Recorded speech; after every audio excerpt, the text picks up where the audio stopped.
के यहां आए हैं। एक यात्रा और है जो शब्दों से है, मंत्रों से है, जिससे कथा आप तक पहुंचती है। राम ही केवल प्रेम प्यारा, जान ले सो जान नहारा। राम के लिए एक ही शब्द है और वो है प्रेम। राम को जानने के लिए अनुराग होना बहुत जरूरी है। आप बहुत तपी हैं, योगी हैं, लेकिन ठीक है, वो अपनी जगह है। लेकिन अनुराग के बगैर, प्रेम के बगैर जानना या समझना, वहां तक पहुंचना बहुत दूरी है। जो हमारे साथ आज इस सत्र में मौजूद हैं, ये वही लोग हैं जो रास्ता बताते हैं, रास्ता दिखा सकते हैं, और वहां तक पहुंचना हमारा अभीष्ट है। आचार्य मिथिलेश नंदनी शरण जी, आध्यात्मिक विचारक, हमारे साथ मौजूद हैं। मानस मर्मज्ञ, मानस की पंक्तियां, और वो जो ऐसी कथा जिसको कि पूरी दुनिया में गा गा के गाया जाए, बताया जाए, ऐसी मानस की पंक्तियों के साथ वो यात्रा यहां इस वक्त प्रारंभ होगी। स्वामी प्रणवपुरी जी महाराज, महाकाल लोक उज्जैन से आप आए हैं, सॉफ्टवेयर इंजीनियर भी हैं। तमाम सारी यात्राएं हैं जो यहां यात्राओं का जो संगम है यहां पर मौजूद है, और सारे बड़े विशेषज्ञ लोग यहां पर मौजूद हैं। मैं आचार्य मिथिलेश नंदनी शरण जी को कहता हूं कि जहां से मैंने एक पंक्ति उठाई वहां आपके पास सागर है। मैंने कहा राम ही केवल प्रेम प्यारा, जान ले सो जान नहारा। जी महाराज, सुंदर पंक्ति आपने रख दी है। ये सूत्र है भगवान श्री राम की ओर बढ़ने का। भगवान का अपना जो नाम है श्री राम, उस राम शब्द की मूल क्रिया ही प्रेम से जुड़ी हुई है। उसका तात्पर्य ही है व्याकरण में क्रीड़ा के अर्थ में, उल्लास और उत्साह के अर्थ में। पर एक महत्वपूर्ण शब्द है उस पंक्ति में जुड़ा हुआ जो आपने कहा है, राम ही केवल प्रेम प्यारा।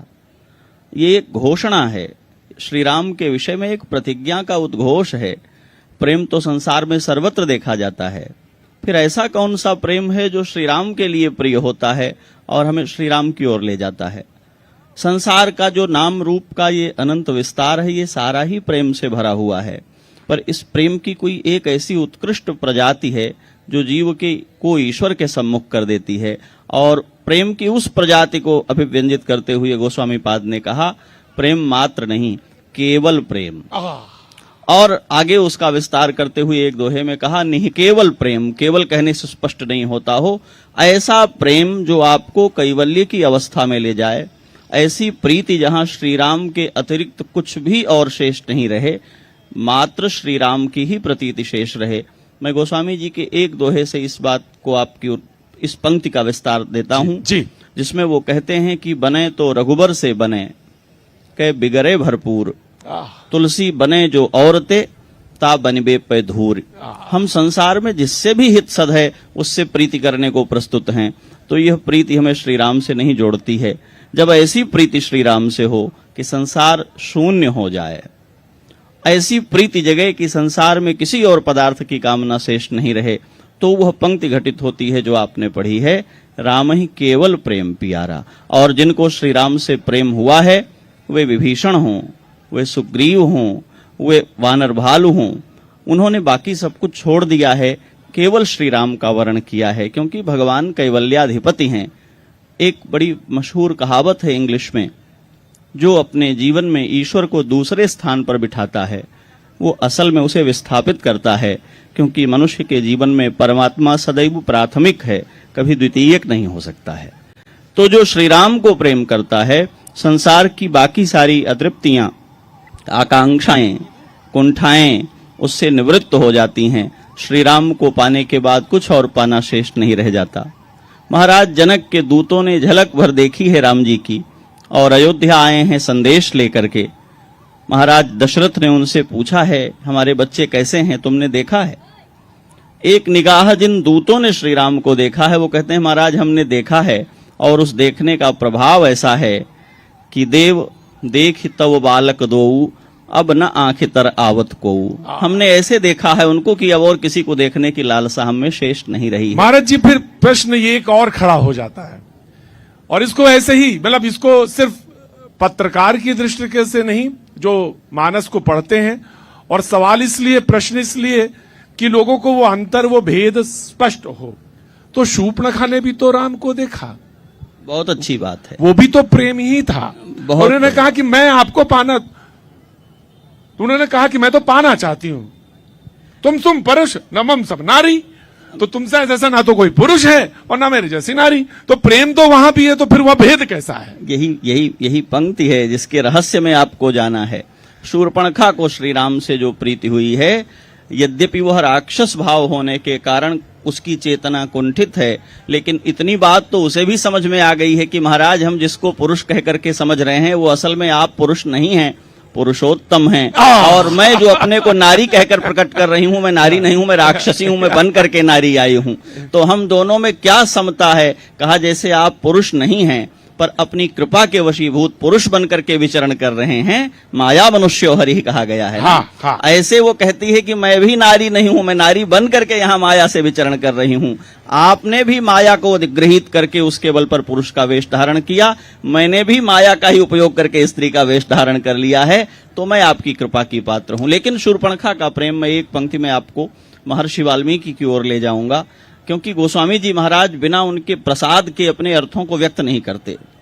केवल मानस न देखें, शूर्पणखा को देखें कि श्री राम के सामने आकर प्रणय निवेदन करके, अपराध करके, जानकी जी पर हिंसा की चेष्टा करके, नाक कान कटवा करके जब रावण के सम्मुख पहुंचती है, तो एक स्त्री किसी पुरुष के द्वारा विरूपित की गई है, तो कह सकती थी कि ये असभ्य हैं, ये दुराचारी हैं, इन्होंने कुचेष्टा की है, इन्होंने मेरे साथ अत्याचार किया है।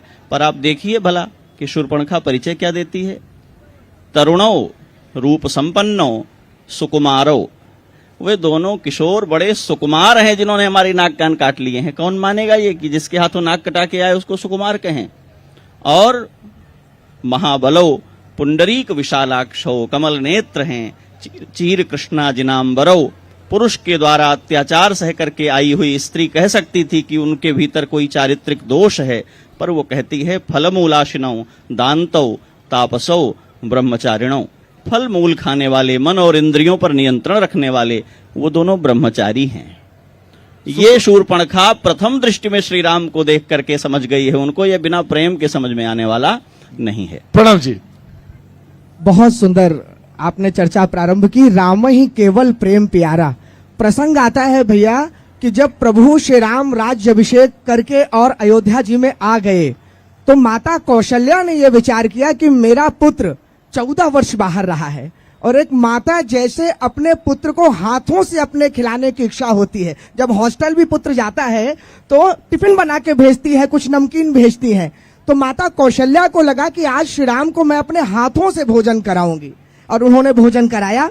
और कराने के बाद पूछा, इसको थोड़ा तेज कर दीजिएगा भैया माइक अगर कहीं हो ना, साउंड थोड़ा, साउंड इसको थोड़ा सा तेज कर दीजिएगा, साउंड थोड़ा सा आगे बढ़। तो कराने के बाद पूछा कि श्री राम आपको ये कैसा लगा? तो श्री राम ने कहा कि मैया बड़ा स्वादिष्ट भोजन लगा, लेकिन वो बात नहीं लगी। तो अब माता अरुंधति को ये बात मालूम पड़ी।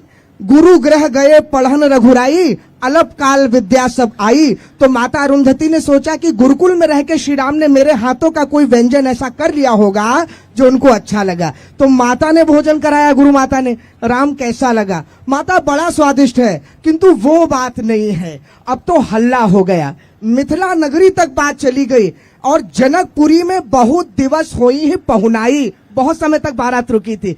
तो जनक जी ने उसी प्रकार से सारे रसोइयों को बुलाया, और बुलाने के बाद वही व्यंजन फिर से बना के पूछा, श्री राम कैसा लगा? पिताजी बड़ा स्वादिष्ट है, लेकिन वो बात नहीं आई।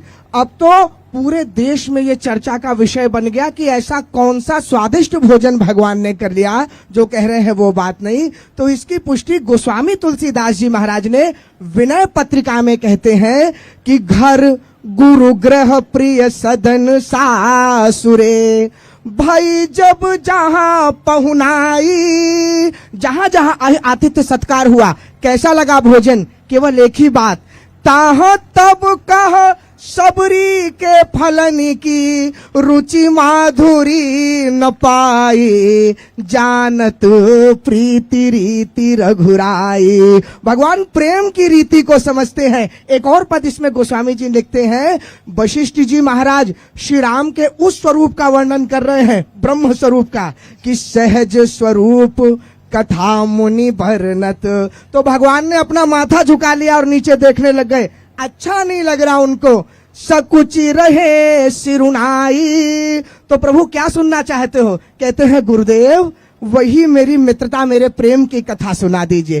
केवट मीत कहे सुख मानत, बानर बंधु बड़ाई, जानत प्रीति रीति रघुराई। तो भगवान को तो केवल प्रेम पसंद है, जैसा आपने राम ही केवल प्रेम प्यारा प्रसंग रामचरितमानस का ही आता है, जो चौपाई आपने कही उसी पे मैं चर्चा करूंगा। आगे उसका वर्णन है। मैं प्रसंग बस सिर्फ छेड़ता हूँ।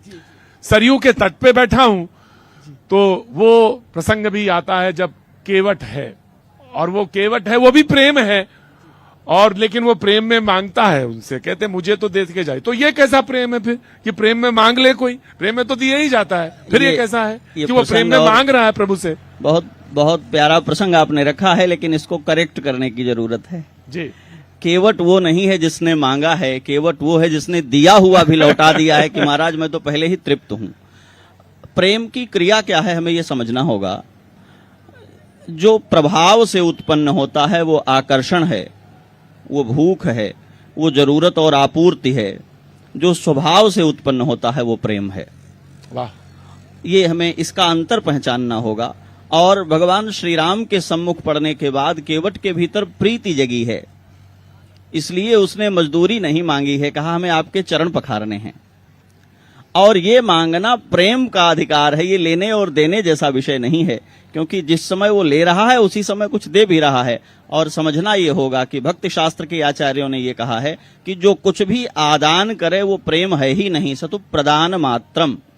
प्रेम का तात्पर्य है जो केवल देना ही देना जानता है, कभी उससे कुछ रिटर्न आएगा इसकी कल्पना भी उसके भीतर नहीं होती। तो केवट ने कुछ नहीं मांगा, चरण पखारे।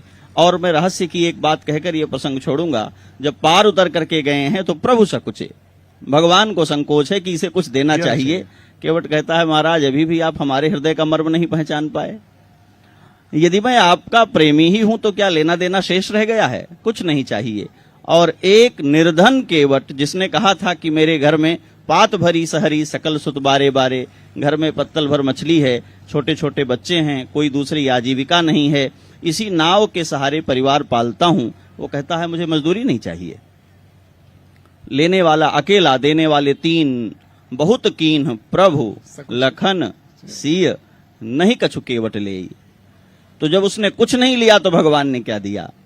विदा कीन करुणा यतन भगति विमल बर देई। जो कुछ भी और चाहता है श्री रघुनंदन से, उसको वो सब कुछ कई गुना करके दे देते हैं और मुक्त कर देते हैं। और जो कहता है आपसे आपके अतिरिक्त कुछ नहीं चाहिए, उसको अपने आप को सौंप देते हैं। केवट को तो बिना मांगे भगवान ने भक्ति प्रदान कर दी है, प्रेम प्रदान कर दिया है, क्योंकि उनके राजकीय वैभव का एक कण भी उसने लेने से मना कर दिया। प्रेम वो जो तृप्त करता है, सारी भूख से, प्यास से और अभावों के बोध के बाहर निकाल देता है, वो प्रेम है। इसलिए श्री राम को प्रेम प्रिय है कि मनुष्य अपने अभावों की कुंठा के बाहर निकल आवे।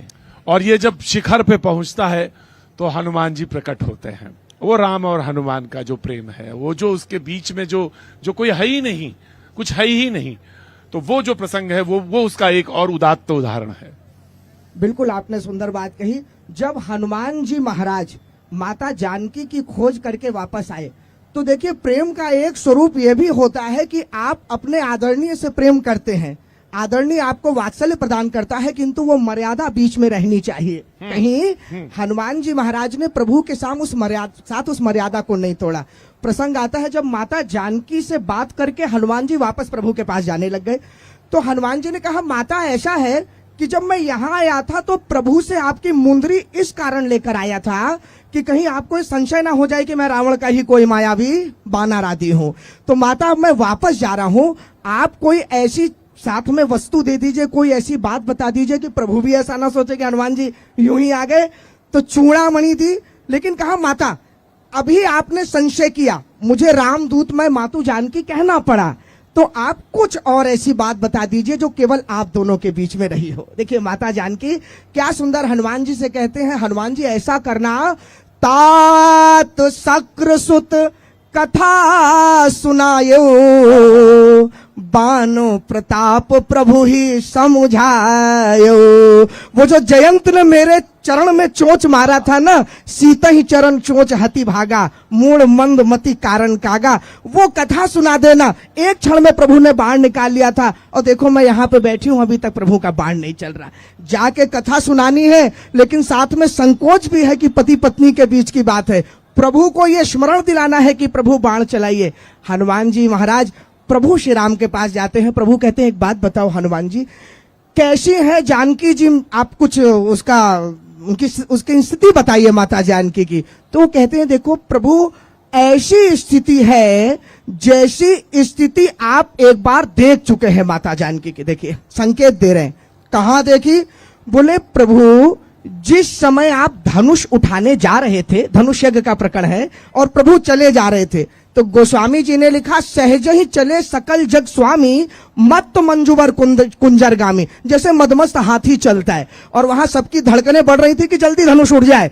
तो माता जानकी की क्या स्थिति थी? गोस्वामी जी लिखते हैं विपुल बिकल बिलो की बय देही, निमिष बिहात कल्प समते ही। एक एक क्षण कल्प के समान निमिष निमिष जा रहा है। तो कहा प्रभु वही स्थिति आज भी है कि निमिष निमिष करुणा निधि, जाहि कल्प सम बीती, बेग चलिए प्रभुआनिया, रिपुदल खल बल जीती। एक छोटी सी चौपाई संकेत जो मर्यादा की हनुमान जी की। तो कहा हनुमान जी आप कहना क्या चाहते हैं? कहा माता जानकी ने आपको संदेश दिया है, नाथ जुगल लोचन भरी बारी, दोनों नेत्रों में आंसू भर के। तो हनुमान जी से प्रभु श्याम ने कहा अरे एक बात बताओ, सभी दोनों आंखों से रोते हैं, कौन है ऐसा जो एक आंख से रोता है? हनुमान जी का नहीं प्रभु, एक ऐसे सज्जन हैं जिनकी आपने एक आंख फोड़ दी है, याद करिए। वो अब एक नयन करी तजा भवानी, आप स्मरण करिए। तो बचन कहे कछु जनक कुमारी। तो संकोच और प्रेम साथ में जब होता है तो प्रेम की प्रगाढ़ता और बढ़ती है।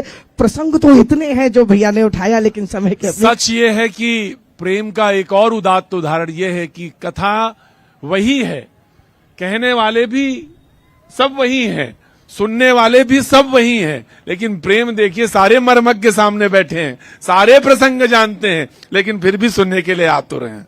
यह भी एक प्रेम का उदाहरण है। हम लोग ऐसे अवसर पर अयोध्या में बैठे हैं जी। ये मार्गशीर्ष शुक्ल पक्ष है और कल हमारे युगल सरकार का विवाह महोत्सव होना है। आज मटकोर हो रहा है, हमारी श्री किशोरी जी सखियों को साथ लेकर कमला जी का पूजन करने जा रही हैं। हम प्रेम की सारी कथाएं कह दें तो झूठी हो जाएंगी यदि हम इनके युगल के प्रेम की चर्चा नहीं करें। सारी अयोध्या पुष्पवाटिका मना रही है। एक ऐसा प्रेम है श्री राम के जीवन में जो उनकी अभिरामता को प्रकट करता है, जो उनको श्री राम बनाता है और उनकी जो रम्यता है उसको इस लोक पर जाहिर करता है।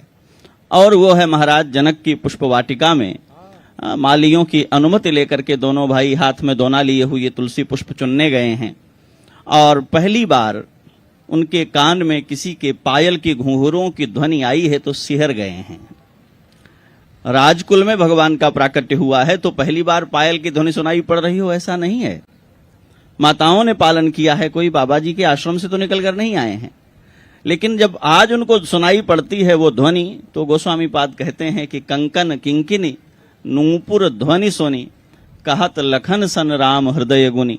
बहुत बार घुंघरू सुने हैं, लेकिन आज की इस ध्वनि में जो नशा है, इसमें जो मदिरा है, मानहु मदन दुंदुभी दीन्ही। और पहली बार ऐसा होता है जब धर्म विग्रह मर्यादा पुरुषोत्तम श्री राम को कोई चीज प्रिय लगी है और उस प्रियता के साथ एक संकोच, एक माधुर्य और लावण्य का ऐसा मिश्रित रूप जिसमें उन्हें इस बात की भी चिंता है कि कहीं ये प्रियता मुझ पर प्रश्न चिन्ह तो नहीं लगा देगी। अपने मन को टटोलते हैं और कहते हैं मेरा मन जो आज तक कभी किसी विषय को लेकर के विकल नहीं हुआ, एक ऐसी प्रीति जो श्री राम को द्रवित करती है, अभिभूत करती है और भूल जाते हैं कि मेरे साथ मेरा अनुज है। और एक राजकुमारी के सौंदर्य की चंद्रमा के साथ उपमा करने लगते हैं, सराहना करने लगते हैं। और ये प्रेम उनके हृदय में, यही वह प्रेम है जो मानव जीवन को सबसे अधिक आक्रांत करता है, प्रभावित करता है, आकारित करता है और परिवर्तित कर देता है। सामान्यतः यहाँ पूज्य चरण सन्यासी महानुभाव भी विराजमान है, उनके लिए मैं ये बात नहीं कह रहा हूँ। स्वामी जितेंद्रानंद जी महाराज बैठे हैं और सारे संत बैठे हैं, इनको तो किसी और विलक्षण ही, वह केवल प्रेम है जो इनको इधर ले आया है। लेकिन एक प्रेम वो है जो हमारे यहाँ युगल का प्रेम है, और जिसके कारण श्री राम की वो रम्यता प्रकट होती है कि वेदों के मंत्रों के द्वारा जो परमात्मा तृप्त होता आया था, वो गालियां सुन सुन करके धन्य होता है, क्योंकि श्री जानकी ने उनके भीतर वो प्रेम का अंकुरण कर दिया है। और उस प्रेम का अनुभव करने का परिणाम ये है, मैं ये बात जरूर जोड़ता हूं, हम लोग कहते हैं ये प्रेमावतार हैं, वो प्रेमावतार हैं। भारतवर्ष में केवल श्री राम प्रेमावतार हैं, जिनके विषय में गोस्वामी जी ने दर्ज किया, व्यापक ब्रह्म निरंजन निर्गुण विगत विनोद, वो परमात्मा जो जगत का पिता है, सो अज प्रेम भगति बस कौशल्या की गोद। वो परमात्मा जो प्रेम के कारण जगत पिता होने पर भी पुत्र बनने को प्रस्तुत होता है। और इसके साथ जब अयोध्या से जाने लगते हैं तो गोप्रतार घाट साक्षी है। श्री राम कहते हैं, मैंने अयोध्या वासियों को अपने पीछे आंसू बहाते देखा है, और अपने प्रियजनों को अपना कर किसी को आंसू बहाते छोड़ जाए, उससे निष्ठुर दूसरा कोई हो नहीं सकता। अब तो मैं दिव्य धाम जाऊंगा तो इस सारी अयोध्या, आबाल वृद्ध नर नारी कीट पतंग पशु पक्षी सब मेरे साथ जाएंगे। ब्रह्मा हाथ जोड़कर खड़े हो गए हैं, महाराज ये विधान नहीं है, ऐसा कभी हुआ नहीं है। श्री राम ने कहा, तो आज विधान बनेगा, आज वैकुंठ की पुनर्सृष्टि होगी और ये सारे लोग मेरे साथ जाएंगे। भगवान श्री राम ने मृत्युलोक में एक बार, न भूतो न भविष्यति, न उसके पहले कभी हुआ न उसके बाद कभी हुआ, सारी अयोध्या राजधानी के समस्त लोगों को अपने साथ ले गए। क्यों? ये मेरे प्यारे हैं, और प्रियजनों को छोड़ जाना पीछे ठीक नहीं है। भगवान की तो सारी लीला प्रेम से प्रारंभ होकर और प्रेम पर जाकर ही परिपूर्ण होती है। बहुत बहुत धन्यवाद, बहुत बहुत धन्यवाद। बहुत धन्यवाद आप दोनों का। श्री राम से जुड़े हुए हर प्रेम स्वरूप को बहुत ही खूबसूरती से आपने सबको समझाया।